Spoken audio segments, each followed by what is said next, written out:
A 4 surface cavity preparation is most commonly found in which type of caries lesion? 4 surface cavity preparation कर रहे हैं हम, ठीक है, तो वो कौन सी टाइप ऑफ caries lesion होंगे? 4 ऑप्शन दिए हैं, जिसमें से proximal caries with occlusal plus buccal extension. Proximal caries है जहाँ पे ऑक्लूजल प्लस बक्कल एक्सटेंशन आप कर रहे हो, वहाँ पे आपको 4 सरफेस जो है वो खोलने पड़ रहे हैं. Caries that spread from the proximal surface to the occlusal surface and buccal surface, they create a complex 4 surface cavity preparation. These are commonly seen in molar and premolar restorations. Next, which of the following sinuses does not open in middle meatus? Alright, तो इसमें जो sinus open नहीं करता middle meatus में, that is posterior ethmoidal sinus. Posterior ethmoidal sinus ये जो है ये ओपन करता है into the superior meatus. Superior meatus में ओपन करता है. मिडिल मेटस में मैक्सिलरी साइनस ओपन करता है, एंटीरियर इथमोइडल साइनस ओपन करता है, मिडिल इथमोइडल साइनस ओपन करता है. Maxillary, anterior ethmoidal, middle ethmoidal in the middle meatus. Next, a 55-year-old male alcoholic patient visited to the OPD with the signs of drowsiness, respiratory breathlessness and miosis. He was diagnosed with morphine poisoning. What should be the given to the patient? देखो, morphine या opiate poisoning जब भी होती है तो we go for naloxone hydrochloride. Naloxone hydrochloride, इसकी कुछ doses होती हैं, ठीक है, फिक्स डोज में ही आता है, उतना हमें एडमिनिस्टर करना होता है. Naloxone is a opioid antagonist used for the purpose of reversing the effects of opioids over the body, ताकि बहुत ही ज़्यादा suppression of neuron system ना हो जाए, ठीक है. Next question is, a 60-year-old male patient with a history of chronic renal failure is scheduled for elective surgery and is under general anesthesia. The anesthesiologist is selecting the appropriate neuromuscular blocking agent for the procedure. The patient creatinine clearance is significantly reduced and the anesthesia team is concerned about the potential for prolonged drug effect due to impaired renal function. Which of the following neuromuscular agents is most appropriate choice for the patient?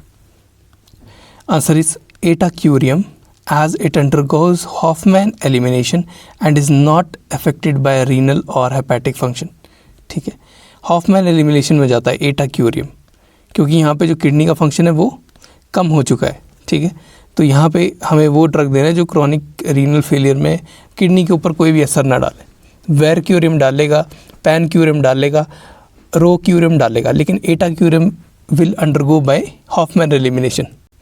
एटाक्यूरियम and cisatracurium undergo Hofmann elimination, ठीक है. That is spontaneous non enzymatic molecular rearrangement. Spontaneous non-enzymatic molecular rearrangement and the agents of the choice for patients with hepatic or renal insufficiency. ठीक है, एटाक्यूरियम हम उन लोगों में देते हैं where there is hepatic or renal insufficiency. एटाक्यूरियम is metabolized to laudanosine, ठीक है, laudanosine में मेटाबोलाइज होता है and it is responsible for seizures. Cisatracurium is relatively safer in this regard. Atracurium में सीजर आने के खतरे रहते हैं, ठीक है, क्योंकि ये लाउडानोसिन बना देता है, ठीक है. सिस एटाक्यूरियम जो होता है वो रिलेटिवली सेफ होता है. Cisatracurium is relatively safe. Next, which of the following best describes the role of fluoride in bacterial inhibition? Alright, तो fluoride inhibits the bacterial enzymes involved in acid production. Fluoride basically उन bacterial enzymes को inhibit करता है जो कि acid production में involve होती हैं. Fluoride inhibits the enolases, enolase को इनहिबिट कर देगा. Enolase an enzyme that is needed for glycolysis of bacteria reducing the acid production. Alright, this risks मतलब ये लोअर कर देता है risk of both to demineralisation and caries formation, क्योंकि basically glycolysis जो बैक्टीरिया के अंदर हो रही है जिससे एसिड प्रोडक्शन हो रहा है उसके लिए इनोलेज चाहिए रहती है. अब इनोलेज मिल नहीं रही है क्योंकि फ्लोराइड ने उसको इनहिबिट कर दिया, तो जिससे डीमिनरलाइजेशन और कैरीज फॉर्मेशन कम हो जाएगी. Next, which of the following is used as a disclosing dye? 4 option है, उसमें से erythrosine is used as a disclosing dye. Alright, agents use for disclosing plaque are, first is iodine preparations. Iodine preparation में we have Skinner's iodine solution and diluted tincture of iodine. Skinner's iodine solution and diluted tincture of iodine. B is mercurome preparation. Mercurome preparations. Mercurome solution 5% and flavored mercurome disclosing solution. ठीक है. तीसरा आता है Bismarck Brown. Bismarck Brown. फिर आता है mebromin, MEBROMIN. Then is erythrosine. Erythrosine का FDNC number जो होता है that is red number 3/28, number 28. FD&C, that is Federal Food Drug and Cosmetic Act red number 3 and number 28, ये होता है एरिथ्रोसिन, ठीक है। एरिथ्रोसिन के बाद आता है फास्ट ग्रीन का नंबर होता है FDNC नंबर 3, ग्रीन नंबर 3, ठीक है। इसके बाद आती है फ्लोरोसिन में FDNC येलो होता है, फ्लोरोसिन इज़ येलो, ठीक है। नंबर 8 आता है FDNC yellow number 8, used with special ultraviolet source to make the agent visible. जो ये फ्लोरोसिन वाली होता है इसमें अल्ट्रावायलेट सोर्स रहता है, यूज़ करना रहता है कि ताकि वो हम उसको विजिबल करा सकें, जो भी हमारा चीज़ हम डिस्क्लोज करा रहे हैं। H आता है टू टोन सॉल्यूशन में बेसिकली जो थिकर होता है, 2 सॉल्यूशन होते हैं, एक थिक प्लाक को स्टेन करता है, एक थिन प्लाक को स्टेन करता है, ठीक है। इसमें आता है FD&C blue number 1 and FD&C red number 3, ठीक है। थिनर प्लाक को जो है वो रेड करता है स्टेन, और थिकर प्लाक को ब्लू स्टेन करता है, ठीक है। लास्ट में आता है basic fusion. These all are the disclosing dyes that are used for disclosing the plaque. Next question is TMJ ossification occurs at what time? TMJ ossification occur करती है at 10 weeks of intrauterine life. The condylar cartilage has a conical shape and was surrounded by intramembranous ossification. The base of the condylar cartilage corresponds to the joint relation and its vertex is placed next to the future mandibular foramen. Condylar cartilage का जो vertex है that is placed next to the nearer future mandibular foramen, all right. और condylar cartilage conical in shape का होता है और intramembranous ossification के जो सेंटर होते हैं उसके साथ उससे सराउंडेड होता है बिल्कुल। Next question is not a cell to cell adhesion is what? Cell to cell adhesion इनमें से कौन सा नहीं है? पहला है हेमीडेस्मोसोम, दूसरा है डेस्मोसोम, तीसरा है टाइट जंक्शन, चौथा है adherent junction. Desmosome, tight junction and adherent junction, ये तीनों जो हैं वो सेल टू सेल एडिशन करवाते हैं, ऑलराइट। लेकिन हेमीडेस्मोसोम्स में सेल टू सेल एडिशन नहीं होता है, alright. The cells of the junctional epithelium immediately adjacent to the tooth attach themselves to the tooth by hemidesmosomes and basal lamina. Tooth के साथ जो सेल्स जो हैं वो अटैच होते हैं by hemidesmosomes and basal lamina. The combination of hemidesmosomes and basal lamina is known as attachment apparatus.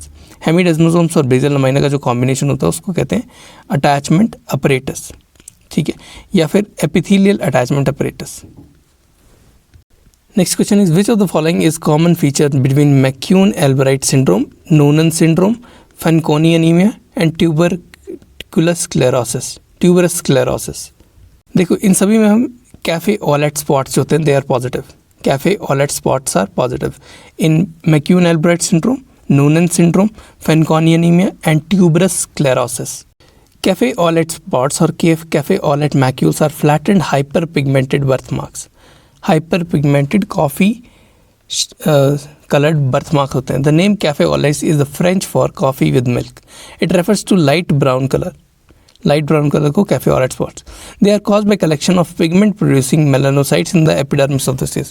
Pigment producing melanocytes epidermis of the skin के अंदर जाके collect हो जाते हैं. That leads to formation of cafe au lait spots. The cafe au lait spots themselves are harmless, but may be associated with syndromes such as neurofibromatosis type 1 and McCune-Albright syndrome, along with such conditions such as Fanconi anemia and tuberous sclerosis. All right. Now, cafe au lait syndromes may come with a rough border. अगर ये rough border के साथ आ रहे हैं तो इनको हम कहते हैं coast of Maine, MAINE, ठीक है. That is seen mainly in McCune-Albright syndrome. In contrast, the cafe au lait lesions of neurofibromatosis type 1 have borders of coast of California. जो neurofibromatosis type 1 है उसमें coast of California आ जाता है. Smooth borders होते हैं उसके अंदर cafe au lait spots के. Causes में mostly genetic causes होते हैं. Associated syndromes are neurofibromatosis type 1 and neurofibromatosis type 2. Legius syndrome में देखा जाता है, LEGIUS syndrome, McCune-Albright syndrome में and Noonan syndrome में. ठीक है. ट्रीटमेंट क्या होता है? बेसिकली ट्रीटमेंट में मोस्टली बेनाइन और हार्मलेस लीजन होता है, तो कोई ट्रीटमेंट रिक्वायर्ड नहीं होती. अगर एस्थेटिक कोई ट्रीटमेंट रिक्वायर्ड है तो उसको लेज़र या फिर किसी भी कंसीलिंग मटेरियल से कवर कर देते हैं. Tumour may need chemotherapy, radiation and surgery. अगर ट्यूमर एसोसिएटेड है तो ट्यूमर की हम कीमोथेरेपी, रेडिएशन और सर्जरी कराते हैं। Next question is water is the least desirable storage media. Why? Because water is hypotonic and causes cell lysis. Alright, तो इसको एज स्टोरेज मीडिया यूज़ करना बहुत ज़्यादा मुश्किल रहता है। ऑलराइट, क्योंकि कोई भी अगर हम सेल स्टोर करेंगे तो उसमें लिसिस करवा देगा, और अब लिसिस की वजह से क्या होगा कि वहाँ पे इन्फ्लामेशन इंक्रीज़ कर जाएगी ऑन री इम्प्लांटेशन, क्योंकि वो एक हाइपोटोनिक सोल्यूशन हम जो है वो बॉडी के अंदर इंसर्ट कर रहे हैं। जो भी हमने स्टोरेज मीडिया, जिस भी चीज़ को स्टोर किया, अगर हम उसको कहीं पे रीयूज़ करते हैं तो वहाँ पे वो अनडिज़ायरेबल इफेक्ट शो करेगा। Question is which of the following lingual ligated system और लिंगुअल ऑर्थोडोंटिक अप्लायंस सिस्टम। तो इनकॉग्निटो जो है that is a lingual ligated और लिंगुअल ऑर्थोडोंटिक अप्लायंस सिस्टम, ठीक है। इनसिग्निया जो है, Insignia it is a labial outer side orthodontic appliance system, ठीक है। लेकिन इसमें भी 3D प्रिंटिंग के ज़रिए हम वो बनाते हैं, पूरा अप्लायंस सिस्टम बनाते हैं। इनकॉग्निटो लिंगुअल है, इनसिग्निया जो है वो बाहर वाला लेबियल साइड पे। Next question is in anterior open wide the most where it is most commonly seen. It is most commonly seen in class 1 anterior open wide. All right, the prevalence percentage of open bite in anteriors were 2%, more prevalence in class 1 subjects, that is 81.5%. Subjects with anterior open bite had competent lips, straight nasolabial angles, shallow palatal vault. Anterior open bite has no significant relationship with the type of malocclusion. Anterior open bite में ज़्यादा significant relationship नहीं देखा गया with the type of malocclusion, palatal vault and lymph competency, ठीक है। और class 1 answer लेना है आपने, क्लास 1, ठीक है। हम ज़्यादातर सोचेंगे क्लास 2 वगैरह है, लेकिन क्लास 1 में एंटीरियर ओपन बाइट के सबसे ज़्यादा केसेस देखे जाते हैं। Next, which of the following is true regarding TADs that are use in orthodontics. TADs are temporary anchorage devices and they are inserted at an angle of 45 degrees to 60 degrees. LIOU suggested orienting screw to be 55 to 70 degree inferior to the horizontal plane to achieve a maximum buccal bone engagement. 55 से 70 degree में उसको लगाते हैं ताकि maximum buckle bone engagement मिल सके, लेकिन यहाँ पे सिर्फ 45 to 60 डिग्री वाला एक ही ऑप्शन दिया हुआ था, ठीक है। So during placement the point of initial insertion is between the first and second molar. TADs के लिए फर्स्ट और सेकंड मोलर्स के बीच में लगाते हैं। 2 mm above the mucogingival junction. 2 mm above the mucogingival junction. The screw is directed first at an angle to the occlusion plane, and then after a couple of turns with the initial notch has been made to the bone, the direction of the driver is altered by 55 degree to 70 degree towards the tooth. All right. The downward change aids in bypassing the roots. The downward change aids in bypassing the roots of the teeth and helps the screw to infrazygomatic area of the maxilla, ठीक है। उसमें infrazygomatic area में वो जैब हो जाता है।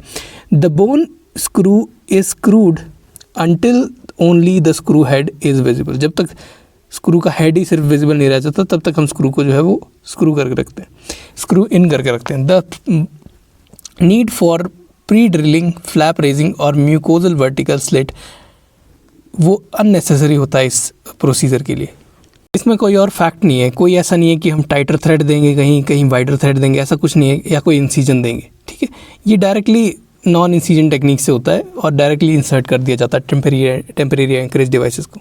Next, sadomasochistic habit is what? ये है फ्रेनम थ्रस्टिंग, ठीक। 4 ऑप्शन दिए, tongue thrusting, mouth breathing, thumb sucking, लेकिन फ्रेनम थ्रस्टिंग जो है that is a sadomasochistic habit. Masochistic, MASOCHISTIC, ठीक है। If the maxillary incisors are tightly slightly spaced apart, अगर मैक्सिलरी इंसाइजर थोड़े से दूर हैं तो चाइल्ड क्या करता है, वो अपने फ्रेनम को इन दोनों दांतों के बीच में लॉक कर देता है, और ये फ्रेनम जो है इन दोनों दांतों के बीच में लॉक्ड ही काफ़ी घंटों तक रहता है, जिसकी वजह से जो इंसाइजर्स है वो और ज़्यादा डिस्प्लेस होना शुरू हो जाते हैं, as in case of midline diastema, ठीक है। ट्रीटमेंट में क्या करते हैं कि हम साइकोजेनिक थेरेपी देते हैं पेशेंट को, पैलिएटिव ट्रीटमेंट देते हैं, मैकेनोथेरेपी देते हैं, रेस्ट्रेंट देते हैं, ठीक है, प्रोटेक्टिव पैडिंग देते हैं, ओरल शील्ड्स जिन्हें हम बोलते हैं, सो दैट जो फ्रेनम है उसको चाइल्ड बार बार इन दोनों दांतों के बीच में ना फंसा दे। नेक्स्ट, ये एक डायग्राम दिया हुआ है हमें जिसमें आगे के एंटीरियर टीथ हमारे प्रेजेंट है, परमानेंट इंसाइजर्स आगे हैं एंटीरियर मैंडिबुलर, और जो मोलर है वो प्रेजेंट है, ठीक। और यहाँ पे बीच में ईडेंचुलर स्पेस है और यहाँ पे एक प्री मोलर निकला हुआ अभी तक, ऑलराइट। तो यहाँ पे हम दे रहे हैं lingual arch, alright. Lingual arch के लिए एक मेन चीज़ रिक्वायर्ड रहती है कि वहाँ पे प्रीमोलर ये जो इंसाइजर होते हैं, परमानेंट इंसाइजर, वो निकले होने चाहिए, ठीक है। Lingual arch advantages, it is economical as compare to to bilaterally placed bands and loop space maintenance. It is less irritating to tongue as well as अगर ये वेल फैब्रिकेटेड होता है तो लेस इरिटेटिंग टू टंग होता है। Lingual arch जो है वो बेसिकली स्पेस को मेंटेन करने के लिए दे रहे हैं। Disadvantage is that the child may disfigure the wire and in an attempt to remove any entrapped food debris with his finger.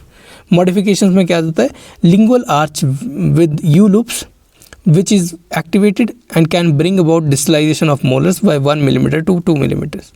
Lingual arch with U loops, ये मॉडिफिकेशन है इसकी, जिसमें हम क्या करते हैं कि हम डिस्टलाइजेशन करते हैं मोलर्स की 1 से 2 मिलीमीटर के लिए।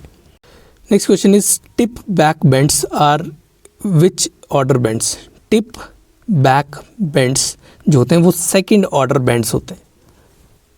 Second order tip back bends are utilise to prepare anchorage. Anchorage के लिए यूज़ की जाता है। The degree of tip back on the terminal molar should be such that when the arch wire is placed in the buccal tubes it will cross the cuspid teeth and their dento enamel junction. कि जब हम arch wire को buccal tube के अंदर डालते हैं तो it will cross the cuspid teeth and their dento enamel junction, जो डिग्री ऑफ टिप बैक है वो क्रॉस करेगा। Next question is a man was complaining of pain and swelling immediately before eating. He has documented allergies to iodine and other medications. Choice of investigation is what? Choice of investigation in this will be MRI, magnetic resonance imaging, because the chief complaint of the patient is simply pain, जो कि खाने के time पे आती है, जैसे खाना देखता है तब आती है। तो पॉसिबल डायग्नोसिस जो होगा सलाइवरी ग्लैंड कैलकुलस हो सकता है। The investigation of choice would be sialography, but it requires the uses of iodine as iodine is injected into the duct as a contrast dye, similar to how it is used a contrast dye in CT scan, ठीक है। However, since he has iodine allergy, तो बाकी जो investigation बचती है वो होती है MRI, ठीक है। हमें यूजली तो हम MRI सियालोग्राफी कराते हैं, लेकिन आयोडीन डालना पड़ता है वहाँ पे। तो अब कॉन्ट्रास्ट सिटी में भी हमें आयोडीन डालना पड़ेगा, तो CBCT में भी हमें उतनी चीज़ें क्लियर में दिखाई नहीं देंगी। तो एक ही चीज़ बचती है जिसमें हम कुछ चीज़ अंदर नहीं डाल रहे हैं, दैट इज़ MRI, जिससे हम पता लगा लेंगे कि कौन सी रीजन में दिक्कत आ रही है। Next, crowding in maxillary anterior teeth and posterior cross bite as shown in the image can be due to what. Crowding anterior में है, पोस्टीरियर क्रॉस बाइट है, that could be due to constricted maxilla and normal mandible. Normal mandible होगा, constricted maxilla होगा। Crowding and cross bite are result of maxillary constriction. Due to the lack of space, the maxillary anterior teeth are crowded, indicating the maxilla needs to be expanded. Question 2. 11-year-old girls reported to the orthodontist with a mandibular retrognathism. Girl A has started her MINAC and girl B does not have started. उसने अपना MINAC start नहीं किया और उसका short stature है अभी. Who is ideal candidate to start functional therapy for mandibular retrusion correction? दोनों में mandibular retrusion correction है, मतलब दोनों class 2 केस है, ठीक है। Now girl B is the ideal criteria, क्योंकि उसमें अभी जो पीक वेलोसिटी है वो रीच होना बाकी है, ठीक है। जो कि आपके मेंसिस के जो मीनार्क होता है, मीनार्क जब स्टार्ट होता है तो वहाँ पे पीक हाई वेलोसिटी जो होती है वो अटेन हो चुकी होती है। तो अगर मीनार्क स्टार्ट नहीं हुआ है, मतलब पीक हाई वेलोसिटी जो है ग्रोथ की वो अभी अटेन होना बाकी है, ठीक है। हैग and टेरेंजर in 1980 made following findings concerning the relationship between the various pubertal events in women. Girls, if the MINAC has occurred, ठीक है, लड़की में if MINAC has started, then peak high velocity has been attained, मतलब peak high velocity वाला जो time है that has been attained and growth rate अब decelerate करेगी, growth rate will now decelerate. If the MINAC has not occurred, अगर MINAC occur नहीं हुआ है, then the growth rate may be decreasing but has not yet reached a level of end of the pubertal growth spurt, that is 20 mm per year. अगर मीनाक start नहीं हुआ है तो मतलब प्यूबर्टल ग्रोथ स्पर्ट का जो मैक्सिमम आता है that is 20 mm per year का जो चेंज आ सकता है ग्रोथ रेट में, वो अभी तक नहीं आया है। तो सेकंड ऑप्शन जो है दैट इज़ गर्ल बी जो है वो बेस्ट ऑप्शन रहेगी या फिर आइडियल कैंडिडेट रहेगी for mandibular retrognathism treatment. Next question is relapse in orthodontics is due to what. Relapse होता है ट्रांस सेप्टल फाइबर्स के लिए की वजह से, ठीक है, जिनको हम कई केसेस में सेवर भी करते हैं। Transseptal fibres continue to exert compressive forces between the mandibular contact points, possibly contributing to the post treatment crowding, ठीक है। post treatment crowding is due to what? Transseptal fibers. This fiber system may actually maintain the contact of the approximating teeth. Fiber system जो है वो maintain करता है contact between approximating teeth in the state of compression. The long term result which could be contact slippage and collapse of the arch अगर patient जो है वो retainers ढंग से नहीं पहनता है तो. Next question is freeway space is increased in which of the following? Freeway space is increased in class 2 div 2 condition.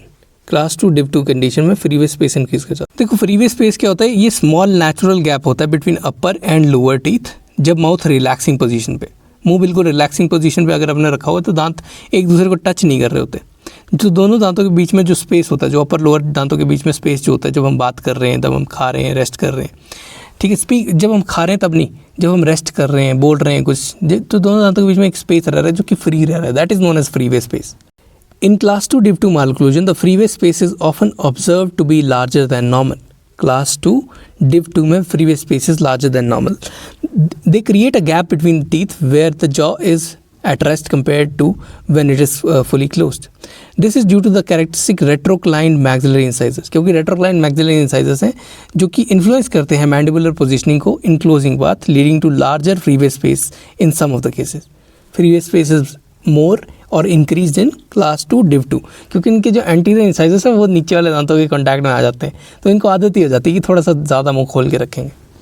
Next, coaggregation is most commonly seen in what? Coaggregation is most commonly seen in Gram negative bacteria. कहाँ देखी जाती है? Gram negative bacteria में coaggregation is most commonly seen. During the later stages of plaque formation, coaggregation among the different Gram negative species is likely to predominate. Examples of these type of interactions of coaggregation are of Fusobacterium nucleatum with P gingivalis, F न्यूक्लिएटम with P gingivalis और Treponema डेंटिकोला. F न्यूक्लिएटम जो है वो P gingivalis या Treponema डेंटिकोला के साथ को aggregation करा देता है और ये सारे ग्राम नेगेटिव बैक्टीरिया हैं. Next question is reverse architecture is seen in where? देखो reverse architecture it is seen in necrotising ulcerative periodontitis. Conventional periodontal pockets with deep probing depth are not found because the ulcerative and necrotizing nature of the gingival lesion destroys the marginal epithelium and connective tissue, resulting in gingival recession. ठीक है, so there is formation of reverse architecture, which is in general the interdental gingiva between the teeth. It is higher than the marginal gingiva. ठीक है, this is known as positive architecture. जब ये interdental gingiva जो है वो marginal gingiva से नीचे चला जाएगा, that is known as reverse architecture. ठीक है, तो नेचुरल स्कैलोपिंग जो जिंजाइवा की होती है वो जब लॉस हो जाता है, उसका नेचुरल स्कैलोपिंग जो शेप है जिंजाइवा की वो जब लॉस हो जाता है, या फिर जो स्कैलोपिंग है वो ऐसे ऐसे हमारे पास दांतों की स्कैलोपिंग होती है, जो जिंजाइवा की स्कैलोपिंग जब ये बिल्कुल फ्लैट होकर नीचे की तरफ आने स्टार्ट हो जाती है, मतलब ऐसे ऐसे होने स्टार्ट हो जाती है due to acute necrotizing ulcerative periodontitis, तो उसमें we call it as reverse architecture. Next, GCF is not increased in. Gingival crevicular fluid कहाँ इंक्रीज़ नहीं करता है? स्मोकिंग में इंक्रीज़ नहीं करता है. कहाँ कहाँ इंक्रीज़ करता है? टूथब्रशिंग में करेगा, ट्रॉमा फ्रॉम ऑक्लूजन में करेगा, ईटिंग कोर्स फूड, अगर हम बहुत ही ज़्यादा कोर्स फूड खाते हैं तब करता है. Smoking produces an immediate transient but marked increase in gingival clavicular fluid, but in long term there is decrease of salivary and GCF flow. Initially जो है वो इंक्रीज़ करा देता है क्योंकि इरिटेट करा देता है पूरे जिंजाइवा को. ठीक है, तो GCF रिलीज़ होना शुरू होता है, लेकिन जब आप लॉन्ग टर्म स्मोकर होने स्टार्ट हो जा रहे हो तो आपका GCF फ्लो बहुत ज़्यादा कम हो जाएगा. Next, during extraction of maxillary first molar the root is displaced into the maxillary sinus. Root कहाँ डिस्प्लेस है? Into the maxillary sinus. The dentist should do what? देखो, dentist will raise the flap and create a window in the canine fossa to remove the root. ठीक है, अब अगर sinus में root रह जाती है तो there is a risk of aspiration pneumonia, क्योंकि मैक्सिलर साइनस के अंदर साइनोसाइटिस हो जाएगा जिससे कि इन्फ्लेमेशन वाले फ्लूइड्स जो वो एस्पिरेट होकर लंग्स के अंदर फिल होते रहेंगे. ठीक है, तो इम्यूनो कॉम्प्रोमाइज और एल्डरली पेशेंट में it will cause aspiration pneumonia. Plus there is a risk of septic thrombosis. If the infection spreads from the sinus to the nearby veins, that is pterygoid plexus of veins, cavernous sinus, it can cause septic thrombosis, that is infected blood clot will be formed, जो कि body में कहीं पर भी जाके laws करके एक life threatening condition बना सकता है. So that is why early intervention is required, जिसमें कि हम विंडो बना रहे हैं in the canine fossa so as to remove the root. ठीक है, विंडो क्यों बना रहे हैं? ताकि हम ईजी विजुअलाइजेशन, क्लीनिंग और रिमूवल ऑफ द रूट कर सकें, ठीक है। वो फॉसा हमें क्लीन करना पड़ेगा, क्योंकि उस एक सिंगल सेकेंड के लिए तो ओरो एंट्रल कम्युनिकेशन बन चुका है, उसके बाद we will close that communication, right. Now next question is interdependency of osteoclast and osteoblast is known as what. देखो, ऑस्टियोक्लास्टिक प्रोसेस मतलब bone resorption plus osteoblastic process that is bone deposition, वो continuously body के अंदर होना चाहिए, ठीक है, ताकि बॉडी में पुराने सेल्स जाते रहें और नए सेल्स आते रहें, ठीक है। तो this process is known as, this interdependency, it is known as coupling reaction, coupling. The coupling of bone resorption with bone formation constitutes one of the fundamental principles by which the bone is necessarily remodeled throughout its life. Bone remodeling involves coordination of activities of cells from two distinct lineages, that is the osteoblast and osteoclast. दोनों मिलके bone remodeling कराते हैं. Osteoclast will resorb the bone and osteoblast will form the bone, जिससे कि mineralized connective tissue जो है वो body के ऊपर जो है वो टर्नओवर होता रहता है. Next, the sample of biopsy for vesiculobullous lesions should be stored in what? Vesiculobullous lesions का जो sample होता है that should be stored in formalin और formaldehyde के अंदर इसे store किया जा सकता है, right? The ideal material to store the biopsy sample is formalin. The purpose of formalin is fixation, that is to preserve the tissues permanently in its lifelike state as possible, so that they can be carried from one place to another without the change in their exact state in which they were removed. क्योंकि अगर हम formalin में नहीं डालेंगे तो कोई भी tissue जो डेड होना स्टार्ट हो जाता है वो खुद ही ऑटोलिसिस करना शुरू कर देता है, ठीक है. So tissues is fixed by cross linkages formed in the proteins, particularly between the lysine residues, by the formalin. This cross linkage does not harm the structure of proteins greatly, so that the antigenicity of the structure of the protein that is removed, it is not lost. Therefore, formaldehyde is the good for immunoperoxidase techniques. इसलिए बहुत important अच्छी चीज़ रहती है formaldehyde storing के लिए. Formalin penetrates tissue well but is relatively slow penetration. The standard solution of formalin that is used is 10% neutral buffered formalin. कैसा? 10% neutral buffered formalin जो है वो हम यूज़ करते हैं. The ideal material to store the biopsy samples is formalin. Next question is, rolled thick bands of gingiva are present in canine region. उनको क्या बोला जाता है? They are called as McCall festoon. All right. Now, the term McCall festoon has been used to describe something that is rolled. McCall festoon जो है वो rolled चीज़ को describe करने के लिए initially describe की गई थी. Thickened band of gingiva that is usually seen adjacent to the cuspids where recession approaches the mucogingival junction. ठीक है. Thickened band of gingiva जहाँ पे adjacent मतलब cuspids के पास होता है, जहाँ पे recession जो है वो approach करती है mucogingival junction को, उसको हम कहते हैं McCall festoon region. Next question is, intercellular mineralization of plaque is initiated by what? Intercellular mineralization of plaque is initiated by diphtheroids, Velionella species and Bacterionema species. ठीक है, diphtheroids, Velionella species and Bacterionema species. The filamentous organisms, that is diphtheroids, Bacterionema species and Velionella species, have the ability to form intercellular apatite crystals, and mineralization spreads until the matrix and the bacteria are calcified. जब तक matrix और bacteria जो है calcify हो जाते हैं तब तक मिनरलाइजेशन जो है स्प्रेड करती है. नेक्स्ट क्वेश्चन इज, एज पर host modulation therapy sub antimicrobial dose of doxycycline is by what? देखो, सब एंटीमाइक्रोबियल डोज जो होती है डॉक्सीसाइक्लिन की is by down regulation of interleukin 1 and interleukin 6. Let's understand the meaning of the statement. In this treatment, we control the patient's inflammatory responses, not just bacteria. ठीक है. Purpose is to reduce the destruction in periodontitis. तो हम host के जो chemicals होते हैं body के अंदर, जैसे साइटोकाइंस हो गई या एंजाइम्स हो गई, उनको मॉडिफाई करने की कोशिश करते हैं. अब सब एंटीमाइक्रोबियल डोज का मतलब क्या होता है कि हम बहुत लो डोज दे रहे हैं डॉक्सीसाइक्लिन की, that is 20 milligram twice daily. ठीक है. ये बैक्टीरिया को किल नहीं करता, ये सिर्फ उसकी एंटी इन्फ्लामेटरी और एंटी एंजाइम एक्शन के लिए हम दी जा रहे हैं. ठीक है. अब role of interleukin 6 and interleukin 1. Interleukin 6 और इंटरल्यूकिन 1 जो है वो प्रो इन्फ्लामेटरी साइटोकाइनेंस हैं. ये बेसिकली इन्फ्लामेशन इंक्रीज करेंगी, बोन रिजॉर्प्शन को इंक्रीज करेंगी और मैट्रिक्स मेटालोप्रोटीनेजेस को इंक्रीज करेंगी. जितना हाई लेवल्स इनका होता है इंटरल्यूकिन्स का, उतना ज़्यादा टिश्यू डिस्ट्रक्शन होता है। तो डाउन रेगुलेशन का मतलब है कि हम इंटरल्यूकिन 6, इंटरल्यूकिन 1 को कम कर रहे हैं, जिससे कि इसकी पूरी एक्टिविटी को ब्लॉक नहीं कर रहे, इनको सिर्फ कम कर रहे हैं, जिससे टिश्यू डिस्ट्रक्शन जो है पेरिडोंटल डिजीज़ में वो सबसे कम हो, वो बिल्कुल कम हो। तो हमारे पास जो SDD होता है, that is the drug dose that is administered for the down regulation of interleukin 1 and interleukin 6. It will suppress the host inflammatory cell activity, reduce the release of interleukin 1 and interleukin 6 from macrophages and fibroblasts, and inhibits the metalloproteinases, matrix metalloproteinases को inhibit करेगा। और इन interleukin से जब matrix मेटालोप्रोटीनेजेस नहीं बनेंगे तो less collagen breakdown होगा, reduced bone loss होगा और स्लोअर पेरिडोंटल डिस्ट्रक्शन होगा। देखो एक बेसिक सा फ्लो चार्ट होता है। Antimicrobials they cause bacterial products decrease, जैसे कि होस्ट सेल्स होते हैं वो प्रोस्टाग्लैंडिन, साइटोकाइंस और मैट्रिक्स मेटालोप्रोटीनेजेस जो है उनको फॉर्म नहीं कर पाते। अब ये नहीं फॉर्म करती है तो ऑस्टियोक्लास्ट जो है वो कम बनेंगे, ऑस्टियोक्लास्ट कम बनेंगे तो बोन रिजॉर्प्शन कम होगी, कनेक्टिव टिश्यू ब्रेकडाउन कम होगा, ठीक है। तो फाइनली पॉकेट और क्लिनिकल अटैचमेंट लॉस जो है वो मेंटेन रहेगा और टूथ अपनी जो जगह है उसको मेंटेन करके रखेगा, तो टूथ मोबिलिटी कम होगी और टूथ लॉस कम होगा, ठीक है। मतलब सिर्फ एक एंटी माइक्रोबियल और ये यूज़ करके जो हम डॉक्सीसाइक्लिन यूज़ कर रहे हैं, तो ये सिर्फ डाउन रेगुलेशन करवा रहा है, होस्ट के मॉड्यूलेट करवा रहा है होस्ट को।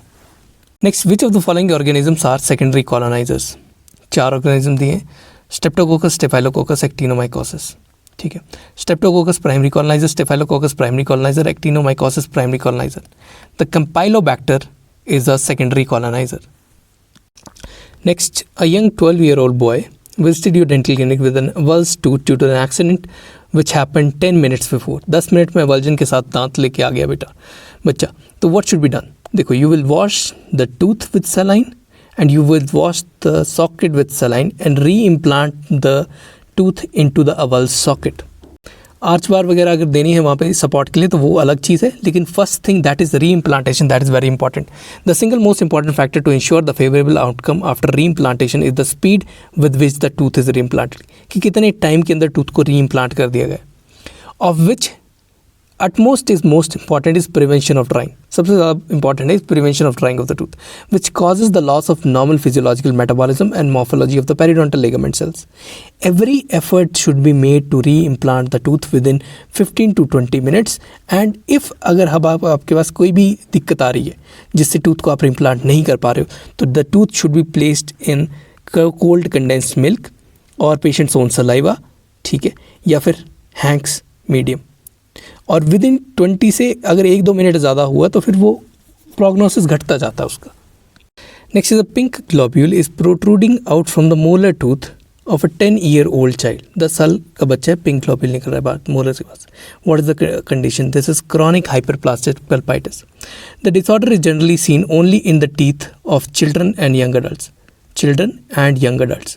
The appearance of polypoid tissue is clinically characteristic, a fleshy reddish pulpal mass in most of the pulp chamber or a cavity that extends beyond the confine of the tooth.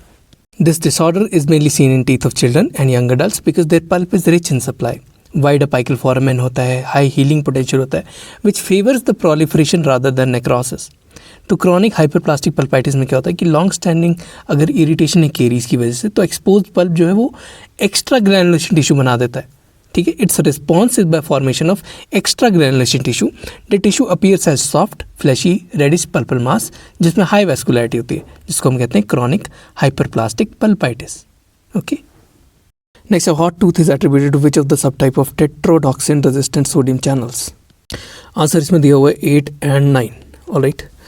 तो most of the tetrodotoxin resistant channels are found in primary nociceptors, that is NAV1.8 और NAV1.9, ठीक है। टेट्रोडॉक्सिन एक बहुत potent हमारे पास एक जो pen को रिलीव करने वाला एक टॉक्सिन, न्यूरोटॉक्सिन होता है एक बहुत पोटेंट, जो कि बेसिकली पफर फिश में भी देखा जाता है। टेट्रोडॉक्सिन बेसिकली फ्लो ऑफ सोडियम जो है उस सोडियम आयंस की फ्लो को बंद कर देता है इन द नर्व इम्पल्सेस, जिसकी वजह से नर्व की पैरालिसिस होती है, इम्पल्स की पैरालिसिस होती है। Generally octopus, puffer fish, frog इनके अंदर देखा जाता है, जिससे कि अगर ये इसका कोई ना कोई टेट्रोडॉक्सिन से आप इफेक्ट हो चुके हो तो आपके रेस्पिरेटरी मसल्स जो है काम करना बंद कर देते हैं। That leads to respiratory failure, और फिर रेस्पिरेटरी फेलियर तो death. Now, in hot tooth, severe pain or exposure to hot food and drinks in pulpitis is mainly attributed to tetrodotoxin-resistant sodium ion channel, that is NAV 1.8. Tetrodotoxin normally blocks the sodium channels and stop the nerve impulse transmission, but it cannot block NAV 1.8. NAP 1.8 channel को ये block नहीं कर पाता है. This means that when usual sodium channels are suppressed, जो NAV 1.8 है, जो एक चैनल होता है नर्व्स का, NAV 1.8, ये सिर्फ नाम है उसका, इस चैनल का नाम है, तो वो कंटिन्यूसली फायर कर रहा होता है. ठीक है. और NAV 1.8 जो होता है वो तब ओवर एक्टिव हो जाता है जब बहुत ज़्यादा हीट या फिर बहुत ज़्यादा स्ट्रॉन्ग पेन, जैसे कि हॉट टूथ है, वैसी कंडीशन जब होती है, क्योंकि वहाँ पे इन्फ्लेम्ड पर्प नर्व्स प्रेजेंट है. जो NAV है ना, it is basically a channel, ये नाम दिया हुआ मैंने, जो जीन चैनल्स बने हुए हैं, जीन में चैनल टाइप्स जो हैं उनको नाम दिया जाता है. ठीक है. और NAV 8 और 9 जो है वो टेट्रोडॉक्सिन जो है उससे ब्लॉक नहीं होते. ठीक है. That is they are resistant, tetrodotoxin resistant sodium ion channels are NAV 1.8 and 1.9, जिसे कि 8 और 9 सब टाइप हम बोलते हैं. Next, which is the motion used with flex R files.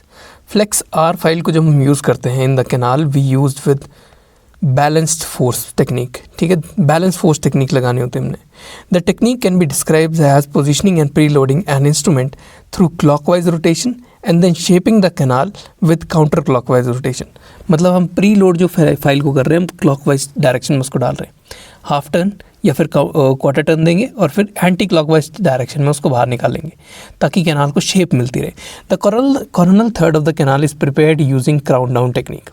Cornell third जो होता है उसको क्राउन डाउन टेक्निक से प्रिपेयर करते हैं. After pressureless insertion of flex R file और flexo file, the instrument is rotated clockwise, that is 90 degrees only while using light apical pressure. The instrument is then rotated counterclockwise. 90 degree हमने clockwise घुमाया, उसके बाद counter clockwise घुमाते हैं हम 180 degree से लेकर 270 डिग्री तक. मतलब क्वार्टर टर्न देते हैं, पूरा इतना क्वार्टर छोड़ के बाकी पूरा टर्न देते हैं बाहर निकालने के लिए. ठीक है. और फिर इंस्ट्रूमेंट को रोटेट करते हैं क्लॉकवाइज, फिर एंटी क्लॉकवाइज, फिर क्लॉकवाइज, फिर एंटी क्लॉकवाइज. ठीक है. File at the same time will show insertion during this step, and in this step the dentinous shavings are removed with the characteristic clicking sound. All right. After 2 or 3 cycles, the loaded files and the dentinous shavings are removed from the canal by prolonged clockwise rotation. Prolonged clockwise rotation करेंगे और dentinal shavings और जो भी उसके अंदर debris भरा पड़ा है फाइल्स के अंदर उसको बाहर निकालेंगे. ठीक है. Due to the action of flutes in the files, जो फ्लूट्स या फिर चैनल्स बने होते हैं ना फाइल के ऊपर, उससे वो बाहर को आती रहती है. फिर इरिगेंट यूज़ करके हम कैनाल को क्लीन करते हैं. तो जो क्वेश्चन का आंसर था that is only balanced force technique. ठीक है. 90 क्लॉकवाइज, फिर एंटी क्लॉकवाइज डायरेक्शन. अगर पहले एंटी क्लॉकवाइज है तो फिर बाद में clockwise direction, but the force should be balanced. Next, dull throbbing pain is transmitted by what. Dull throbbing is pain is transmitted by C fibers. All right. Generally, the pulpal pain is described by the patient in one of the 2 following situations. या तो patient बोलेगा कि sharp piercing lancinating hyper active pulsating pain है जो कि बहुत painful है. That is in response to associated with A alpha fibres. Alpha fibres होते हैं A अल्फा फाइबर, वो करवाते हैं sharp pain, alpha sharp. Second is dull, boring, gnawing और एक्सक्रूशिएटिंग पेन. ठीक है. तो ये जो पेनफुल रिस्पॉन्स होता है, जैसे कि डल, नॉइंग, बोरिंग और कभी कभार एक्सक्रूशिएटिंग, बहुत ही ज़्यादा सीवियर पेन अगर होती है, तो वो ट्रांसमिशन होता है by C nerve fibres of the pulp. That is consistent excitation and slower rate of transmission. ठीक. Next, a pregnant woman visits the dental OPD in her second trimester. Second trimester हम safe मानते हैं for minor surgical procedures and dental treatment. She complains that in her upper first molar pain aggravates on releasing the bite pressure.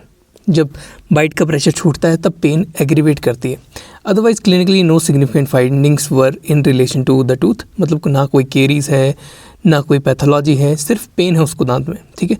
On examination large MOD amalgam restoration was there. ठीक है. Most likely the diagnosis of this would be, देखो, mesio occlusal distal, मतलब पूरा MOD उसमें अमालगम भरा हुआ है, और दांत जो है 20 से पूरा रेस्टोर्ड है। तो यहाँ पे क्या दिक्कत आई होगी, क्यों पेन हो रही है? That mainly occurs due to cracked tooth syndrome. ठीक है, बहुत केसेस में ये क्रैक टूथ सिंड्रोम जो है वो पेन कॉज करवाता है। बाकी अगर कोई दिक्कत नहीं आ रही तो, ना कोई केरीज है, ना कोई पेरियोडोंटल लीजन है, लेकिन जब वो बाइट रिलीज़ करती है, नॉर्मल चबा रही है, फिर जैसे रिलीज़ करेगी तो पेन, हल्की सी पेन, एक्सक्रूशिएटिंग पेन से हल्की से एक्सक्रूशिएटिंग पेन तक, मतलब एक पूरी रेंज तक कुछ भी हो सकता है। ठीक है, बट पेन आती है। ठीक है, patient usually complains with mild to excruciating pain at the initiation of the bite और at the release of biting pressure. ये शो करता है cracked tooth syndrome. Most cases where this occur is in class 1 restorations, that is 39%, and those in unrestored tooth, that is 25%. But with an opposing plunger cusp occluding centrically against a marginal ridge. जो opposing cusp होता है वो ऊपर वाले की marginal ridge के साथ जब occlude कर रहा होता है, ठीक है, तो वहाँ पे क्रैक्ड होने के दांत के बहुत ज़्यादा चांसेस हो जाते हैं। और अगर MOD है तो ये जो परसेंटेज है दैट ऑल्सो इंक्रीजेस। जो रेस्टोरेशन, जो दांत के बीच से टूटने की टेंडेंसी होती है वो और ज़्यादा इंक्रीज कर जाती है। Next question is a bevel is given in anterior aesthetic composite restoration at a cavo surface margin. Function of bevel is what? देखो, focus function of bevel is to enhance the micromechanical bonding. ठीक है, A bevel is applied to the cavo surface margin in anterior aesthetic composite restorations primarily to increase the surface area available for bonding. ये जो surface area को हम enhance कर रहे हैं, this enhances the micromechanical retention by exposing the more enamel rods, better penetration of adhesive system and the composite binding material. Alright. While others benefits such as improve aesthetic and transition of the restoration may occur, the primary purpose is to optimize the bond strength. देखो, optimise या फिर increase करना bond strength को, उसके लिए हम bevel देते हैं। Next, a dentist prepares a cavity for deep carious lesion involving 4 external surfaces. What kind of cavity preparation is this? 4 external surfaces, it means it is a complex cavity preparation. बहुत बार किया है question. Cavity preparation involving 4 surfaces is classified as complex. Cavity preparation can be categorized into 3 categories. Simple, अगर सिर्फ एक ही surface involve हो रहा है। कंपाउंड, अगर 2 सरफेस इन्वॉल्व हो रहे हैं। कॉम्प्लेक्स, अगर 3 या 3 से ज़्यादा सरफेसेस इन्वॉल्व हो रहे हैं तो। Next, small filled particle composite is what? It is known as hybrid composite. Alright, ना ही उसको नैनो फील्ड बोलते हैं, ना ही उसको माइक्रोफील्ड बोलते हैं, ना ही उसको मिनी फील्ड बोलते हैं। We called it as hybrid composite. Alright, small filled particle composites are known as hybrid composites because they contain mix of smaller particles of composite resin plus larger filler particles. These composites were designed to improve the strength, wear resistance while maintaining the acceptable aesthetics. Hybrid composites are often considered versatile due to their balanced properties. With the most contemporary materials, the largest filler particle would range between 1 and 2 microns. Largest filler particle जो है वो 1 से 2 micron तक range करता है। Let's talk about some examples, जो कि brand names के बारे में बात कर रहे हैं। हर्क्यूलाइट XRV, ठीक है, ये USA कंपनी है। Z100, ये भी हाइब्रिड कंपोजिट बनाती है। TPH, ये डेंटिस्प्लाई न्यूयॉर्क की कंपनी है, ये भी हाइब्रिड कंपोजिट बनाती है। Next, PEP for HIV, that is post exposure prophylaxis for HIV should be started with in how many hours? It should be started with in 72 hours. वैसे ideally तो ये होता है कि एज सून एज पॉसिबल होनी चाहिए, ठीक है, लेकिन 72 घंटे के अंदर ये स्टार्ट हो ही जानी चाहिए। Post offer exposure prophylaxis means that HIV medicine with in 72 hours या फिर 3 डेज़ के अंदर हमें बिगिन कर देनी है, ठीक है। अगर हमें रिस्क है कि हमें किसी सस्पेक्टेड HIV इंडिविजुअल के साथ ब्लड कॉन्टैक्ट में आया या फिर कोई नीडल स्टिक इंजरी हुई है या फिर कोई भी ऐसी चीज़ हुई है, ठीक है, हर एक आवर जो है वो काउंट करता है, एवरी आवर काउंट्स। सो वैसे तो 1 या 2 घंटे के अंदर आपको ये चीज़ें स्टार्ट कर देनी चाहिए अपना टेस्ट करवा के, but 3 days is the maximum limit. Alright, combination of drugs is given, 2 or 3 drugs are given. Alright, सबसे पहले ड्रग्स जो दिए जाते हैं that is zidovudine, that is 300 milligram BD। इसके साथ दिया जाता है lamivudine 150 milligram BD and PI, that is protease inhibitor. Protease inhibitor में we have 2 drugs, that is nelfinavir, lopinavir, और लोपिनाविर के साथ इंडिनाविर भी दे सकते हैं। इन दोनों को मतलब एक्सचेंज में यूज़ कर सकते हैं। नेल्फिनाविर जो है वो 1250 मिलीग्राम BD दिया जाता है, 1250 दैट इज़ 1250 मिलीग्राम BD दिया जाता है, और इसको बूस्ट किया जाता है विद द हेल्प ऑफ लोपिनाविर और इंडिनाविर। ये सारी ड्रग्स की डोज 4 वीक्स के लिए आपको लेनी होती हैं जब तक आपके टेस्ट जो है वो नेगेटिव नहीं आ जाते, ठीक है। और 4 वीक्स के बाद फिर से एक बार टेस्ट होगा, वहाँ पे भी सीरम जो टेस्ट है उसमें नेगेटिव आना चाहिए। Next, a 10-year-old child visits the dentist for fractured maxillary canine. Maxillary canine जो है फ्रैक्चर कर गया। ऑन एग्जामिनेशन हमने ये चीज़ चेक की कि it was Ellis class 1 fracture, ठीक है। तो उसमें क्या क्या प्लान होना चाहिए टू प्रोसीड विद रेस्टोरेशन, और रेस्टोरेशन में हमें क्या चीज़ ध्यान में रखनी है। तो इन ऑप्शंस में से वी शुड हैव, जो कैनाइन होता है मैक्सिलरी कैनाइन, उसमें शॉर्ट मीजियल कस्परेज होती है और लॉन्गर डिस्टल कस्परेज होती है, राइट। ये चीज़ ध्यान में रखनी होती है। और इसके साथ साथ सिर्फ हमें कंपोजिट रेस्टोरेशन करनी पड़ेगी उसकी, अगर फ्रैक्चर्ड कैनाइन है तो, ठीक है। For restoring a fractured maxillary canine it is essential to consider the tooth's anatomical features. The mesial cusp ridge of maxillary canine is shorter, mesial cusp ridge is shorter than the distal cusperage, and this anatomical characteristic should be replicated during the restoration of proper aesthetics and function. Next, what is the optimum degree of taper for metal ceramic prosthesis of anterior tooth? देखो anterior tooth की बात हो रही है तो 6 degree taper choose नहीं कर देना है, ठीक है। The taper will be 10 degrees in metal ceramic prosthesis, alright. Mean degree of taper for metal ceramic prosthesis for maxillary teeth, it is 17.56 degrees. Anterior दांतों में जो टेपर दिया जाता है that is 10.50 degrees for metal ceramic preparations और metal ceramic prosthesis, ठीक है। और posterior दांतों में दिया जाता है 23.7 degrees, alright. For mandibular teeth if we talk about, तो हमारे पास टेपर इज मीन हमारे पास आता है that is 25.22 degrees. Anterior mandibular में we go for 15 degrees and posterior mandibular में we go for 28.45 degrees taper. Next, under normal conditions when no resorption is there, distance from the centre of incisive papilla to the incisal edges of maxillary central incisor is how much? Answer is it is 8 to 10 millimetres. Incisive papilla से हमारे पास नेज़ोपैलेटाइन nerves और vessels जो हैं बाहर आती हैं। Next, a patient presents with missing lower posterior teeth and an RPD is to be planned. Which of the following mandibular major connector will be used in considering the poor periodontal condition of the remaining anterior teeth? आगे वाले दांत जो है वो बहुत ज़्यादा poor periodontal condition में, so we will give linguoplate. What we will give? We will give linguoplate indication.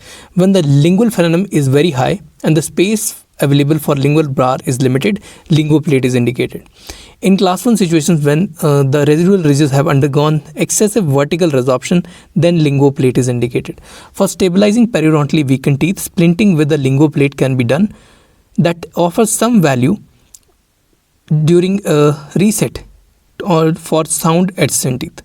ठीक है, मतलब हम साउंड एडसेंट टीथ पर रेस्ट लेके जो आगे वाले दांत हैं उनको भी स्प्लिंट कर देते हैं लिंगोप्लेट के साथ, ताकि उनको भी थोड़ी बहुत जो पेरियोडोंटली वीकेंड टूथ है उनको भी थोड़ी बहुत सपोर्ट मिल सके, ठीक। Fourth, when the future replacement of one or more central incisor or incisor teeth will be facilitated in the mandibular body by the addition of retentive loops to an existing linguoplate, we can do that. Mandibular incisors that are periodontally weak can thus be managed by this linguoplate. Next, the most common histological pattern of a ameloblastoma is what? Most common is follicular type. The follicular type consists of islands of odontogenic epithelium, peripheral palisading columnar ameloblast-like cells and centrally loosely arranged stellate reticulum-like cells. Periphery में palisading columnar ameloblast-like cells होते हैं और central में loosely arranged stellate reticulum-like cells. Next, which is most commonly used for soft liner in denture relining for short term? Short term denture relining के लिए we use PMMA, ठीक है, with plasticizer. While both plasticized acrylic and silicone can be used as soft liners, plasticized acrylics are commonly used for a short term or temporary liner material, while the silicone material is often used for long term or permanent liner material. The most commonly used soft liners are plasticized acrylics and silicone rubber, which are heated or chemically activated so as to reline. Alright, the plasticized acrylic resin comprises of powder consisting of acrylic polymers and copolymers that are mixed containing an acrylic monomer. ठीक है, liquid में monomer होता है और जो powder होता है उसमें पॉलीमर और कोपॉलीमर होते हैं। The plasticizers are responsible for maintaining the material softness while relining the denture. अब जो टिश्यूज़ हैं उन पे उतना ज़्यादा फोर्स नहीं लगता और वो सॉफ्टनेस मेंटेन करके रखते हैं। Next, a patient visited OPD with a complaint of pain and swelling on the right side of the jaw. Right side of the jaw पे pain और swelling है. He also gives the history of trauma on the same side 10 years back पे. On aspiration from the swelling, the fluid contains blood drops and cholesterol crystals. Most likely the diagnosis will be, देखो, if it is containing blood drops plus cholesterol crystals, the diagnosis will mostly be referring to radicular cyst. Okay, the following scenario is suggestive of a possible periapical inflammation and loss of tooth vitality due to history of trauma 10 years back, जो कि उसने mention किया है history में. The peripheral radicular cyst, periapical cyst or radicular cyst, it is the most common odontogenic cyst and it is usually associated with the infected tooth that is infected after necrosis of the pulp, जो कि trauma के बाद हो सकता है. Toxins that exit the apex of the tooth leading to periapical inflammation.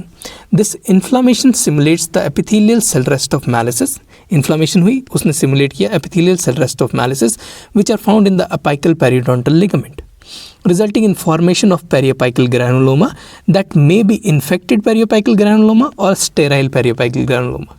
ठीक है. Eventually this epithelium undergoes necrosis causing lack of blood supply and the granuloma becomes a cyst. Epithelium की नेक्रोसिस आती है due to lack of blood supply और granuloma जो है वो cyst बनना शुरू हो जाता है. It usually contains serosanguineous fluid and cholesterol cyst. मतलब सीरो सैंगुइनस मतलब ब्लड फिल्ड उसमें फ्लूइड हो सकता है और इसके साथ कोलेस्ट्रॉल सिस्ट प्रेजेंट हो सकती हैं. In some cases such cyst of long standing may undergo acute exacerbation of inflammatory process and rapidly develop into a periapical abscess. Cyst से abscess बन जाती है. Then this abscess forms cellulitis and a draining fistula. Next, which of the following hardness test does not depend upon the ductility of metal? तो कौन कौन सा depend करता है? Rockwell depend upon ductility, Brinell's test depend upon ductility and Vickers test depend upon ductility. Knoop hardness number जो होता है, Knoop KNWP, it does not depend upon the ductility of the metal. When the indentation is made and the indenter subsequently is removed, the shape of the knoop indenter causes elastic recovery of the projected impression to occur, primarily along the short diagonal. ये theory है, ऐसे समझ नहीं आएगी लेकिन देख के ही आएगी समझ. जब प्रैक्टिकल करोगे तभी समझ में आती है नोप हार्डनेस नंबर जब निकालते तो. The stresses are distributed in such a manner that only the dimensions of minor axis are subject to change by relaxation. Thus the Knoop hardness number is virtually independent. ठीक है, Knoop hardness number जो है वो virtually independent है of the ductility of the tested material.